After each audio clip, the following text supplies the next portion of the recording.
Pak Ahmad, ini kan Danantara bisa menjadi sarana daur ulang aset-aset yang selama ini tidak dimanfaatkan untuk aset produktif ya. Tadi juga Anda menyampaikan ada sekitar 1.200 ya Pak ya, aset-aset tidur ya yang Ya, tadi Anda sampaikan. Nah, menurut Anda sendiri dengan adanya kehadiran Danantara ini, apakah Anda cukup optimistis bahwa ini benar-benar bisa berjalan sesuai dengan rencana dan juga sesuai target? Dan sebetulnya hal-hal apa sih Pak yang perlu dikhawatirkan oleh kita gitu ya dengan kehadiran Danantara ini selain daripada agendanya tentunya yang diharapkan mampu mendorong pertumbuhan ekonomi ke angka 8%. ya. Jadi jika Danantara ini mampu mengelola jadi 1.200 aset senilai 1.200 triliun aset, 50% aja mampu dikelola menjadi aset produktif dan dikonversi menjadi aset yang bermanfaat. Saya kira akan ada penerimaan negara dari aset ini, diperkirakan ada potensi 60 triliun per tahun gitu.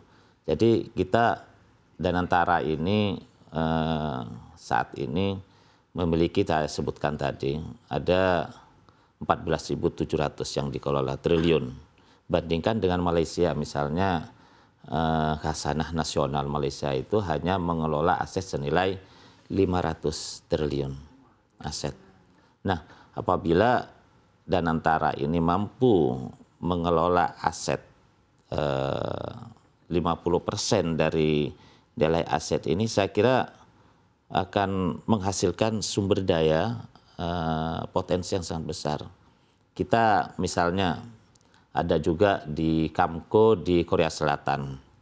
Kamco Korea Selatan ini berhasil mengkonversi asetnya dari senilai 50 miliar dolar dari tahun 97 sampai 2013 menjadi pendapatan negara dengan berkali lipat 1,5 kali PDB mereka. Nah, jadi harapan rakyat, harapan masyarakat, harapan daerah sangat besar sekali apabila benar-benar Danantara ini dikelola secara profesional, dikelola dengan baik, meskipun ada risiko-risiko yang perlu kita antisipasi, Mbak Sinta. Pertama, memang yang kita khawatirkan risikonya apabila ini tanpa pengawasan yang ketat. Di mana Danantara ini nanti karena menjadi perusahaan umum, maka BPK dan BPKP tidak bisa mengaudit di dalamnya. Ini akan dilakukan auditor independen yang tentu akan diputuskan oleh RUPS. Ini menjadi potensi korupsi, penyalahgunaan kewenangan di sana. Pertama itu. Yang kedua, sumber daya manusianya di BUMN. Kita tahu hanya 30% sumber daya manusia di BUMN itu yang memiliki yang profesional, memiliki sertifikasi profesional.